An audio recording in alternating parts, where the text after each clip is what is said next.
চলো let's go. Hello.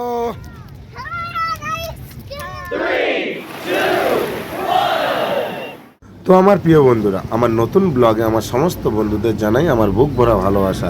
তো বন্ধুরা, এই ব্লগটা আসতে একটু লেট হয়ে গেছে, আশা করছি তোমরা প্রথমেই বুঝতে পেরে গেছো। তো বন্ধুরা, হ্যাঁ, আমরা গেছিলাম বকখালি। তো আমার সাথে ছিল আমার পুরো ফ্যামিলি, তোমরা দেখেছো কয়েকটা রিলসের মাধ্যমে। তো আমাদের স্টেশন ছিল মথুরাপুর স্টেশন থেকে আমরা কাশীনগর স্টেশন ফেলে আসলাম, দেখলে ট্রেনে করে যাচ্ছিলাম। তো বন্ধুরা, এখানটা দেখতে পাচ্ছ তোমাদের বৌদিমণি কিংবা আমার দুটো ছেলে কিংবা শ্বশুর শাশুড়ি ছিল। তো শেষমেশ কাকদ্বীপ স্টেশনে নেমে গেলাম।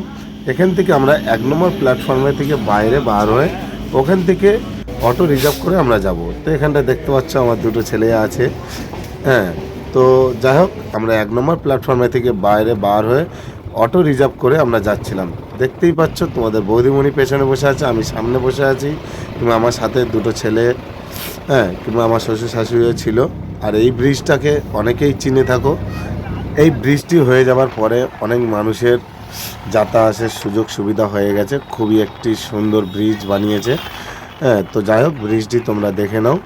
তো ততক্ষণ আমি বলি যে বন্ধুরা, আমার এই ব্লগটা যদি তোমাদের দেখে যদি ভালো লেগে থাকে তাহলে অবশ্যই লাইক, কমেন্ট অ্যান্ড শেয়ার করতে ভুলো না। আর এসবি সানি ভাইকে যারা যারা ফলো করছো তাদেরকে অসংখ্য ধন্যবাদ। আর যারা যারা নতুন তাদেরকে বলি ভাই কিংবা বোন কিংবা দিদি কিংবা আমার গুরুজন সবাইকে বলছি ফলো করে নিও। তো যারা যারা ইউটিউব চ্যানেল থেকে দেখছো তারা অবশ্যই সাবস্ক্রাইব করে নিও। আর যারা যারা ফেসবুক পেজ থেকে দেখছো তারা অবশ্যই ফলো করে নিও। তো আমার প্রিয় বন্ধুরা, তোমাদের সাথে কথা বলতে বলতে চলে আসলাম বকখালিতে। অনেক দিন পরে ফ্যামিলি নিয়ে বার হয়েছি, মনের ভিতরে একটু আনন্দ তো ছিলই। তো বন্ধুরা, তোমরাও চাইলে আসতে পারো। এখানটায় সমস্ত কিছু মানে কি বলবো, খুবই ভালো। আর এখানে খাওয়া দাওয়া দিক থেকে কিংবা রুমের দিক থেকে, রুম ভাড়া যাকে বলা হয়, খুবই কম টাকার মধ্যেখানে তোমরা এখানটা রুম ভাড়া পেয়ে যাবে।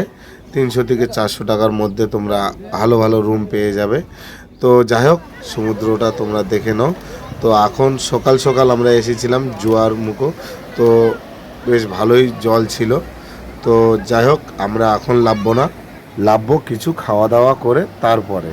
তো যেহেতু আমরা অনেক ভোরবেলা বার হয়েছিলাম, তো ওই জন্য খিদে পেয়ে গেছিলো, যার জন্য আগে টিফিন সারবো, তারপরে আমরা লাভবো নদীতে। তো বন্ধুরা, এখানটা সত্যি কথা বলতে গেলে খাওয়া দাওয়া খুবই কম টাকার মধ্যেখানে তোমরা টিফিন করে নিতে পারবে। তো খাওয়া দাওয়া শেষ করে আমরা নদীতে নামছিলাম। তো বন্ধুরা, সকালবেলা দেখলে তোমাদেরকে দেখালাম যে জোয়ারের টান ছিল, তখন নদীতে ভালোই জল ছিল। তো এখন দেখতে পাচ্ছ অনেকটা দূর দেখো ছোট ছোট মানুষ দেখা যাচ্ছে, অতটা আমাদেরকে হেঁটে যেতে হবে। তো যখন সকালবেলা এসেছিলাম তখন ধার অবধি এই দেখো কতটা আমরা দূরে চলে এসেছি, ওই অবধি জল ছিল। আর এখন ভাটার টান পড়ে গেছে, আমাদেরকে অনেকটা এগিয়ে যেতে হবে, গেলে আমরা সেখানটা জল পাবো। তো যাই হোক, আমরা হেঁটে আসছি, তোমাদের বৌদিমণি এখানটা হাই করলো। তো যাই হোক, এখানটা আমার ছোট ছেলে দেখতে পাচ্ছ, সেও কিছুতেই একলা হাত ছেড়ে করবে না, কিন্তু আমার বড় ছেলে সে খুবই এনজয় করেছে। কিন্তু আমার ছোট ছেলের খুবই ভয় লাগে, যার জন্য দাদু দিদা কিংবা মা বাবা ছাড়াও কারোর হাত ছেড়ে মোটামুটি নিজে একলা আনন্দ করবে না। এখানটা ওর দিদাকে দেখো, দিদা ওকে চশমা পরিয়ে দিচ্ছে, হ্যাঁ, আনন্দ করার জন্য বলছে, কিছুতেই বাবু নড়বে না, হ্যাঁ, ঠায়ে দাঁড়িয়ে আছে, ভয় পাচ্ছে তো বাচ্চা। তো যাই হোক, এখানটা দিদিমাও করছে, আনন্দ করার জন্য বলছে। তো এখানটায় আমার বড় ছেলে, যাকে তোমরা চেনো এসবি সানি ভাই নামে, এ তো একে ধরে রাখা বহুত মুশকিল, ও একাই 100। তো যাই হোক বন্ধুরা, আমার বড় ছেলে খুবই এনজয় করেছে এখানটা, তোমাদের বৌদিমণি সেও কিংবা আমিও। আর যাই হোক বন্ধুরা, সত্যি কথা বলতে গেলে এখানটায় ক্যামেরা ধরাটাই বহুত রিস্ক হয়ে যাচ্ছিলো, যেহেতু নদীর এমন ঢেউ। আমি অনেক রিস্কের মধ্যেখান থেকে কয়েকটা শ্যুট নিয়েছি, তারপরে ক্যামেরা বন্ধ করে দিয়ে আমি আমার মতন করে ফ্যামিলি নিয়ে এনজয় করেছি। যতটুকুনি পারছি তোমাদের মাঝে তুলে ধরার জন্য চেষ্টা করছি। তো হ্যাঁ বন্ধুরা, ব্লগটা আসতে একটু লেট হয়ে গেছে, কেউ কিচ্ছু মনে করো না, শুধুমাত্র একটু এডিটের কাজ কমপ্লিট না হওয়ার কারণে আমার এই ব্লগটা আসতে একটু লেট হয়ে গেছে। আর বন্ধুরা, নদীতে এত স্নান করেছি, যার ফলে মানে আমার সর্দি লেগে গেছে। দেখো তোমাদের মাঝে আমি ভয়েসটা দিচ্ছি আমি নাক টেনে টেনে, প্রচণ্ড সর্দি লেগে গেছিলো বন্ধুরা। এখানটা দেখতে পাচ্ছ সবাইকে নিয়ে আনন্দ করছি, খুবই এনজয়ের মধ্যখান থেকে দিনটা কাটালাম। তো শেষ অবধি থেকো বন্ধুরা। তো যাই হোক, এরকম এনজয় করতে করতে আমাদের পেটে ফেরে ছুঁচোয় ডন মারছিল, আবার চলে আসলাম খেতে।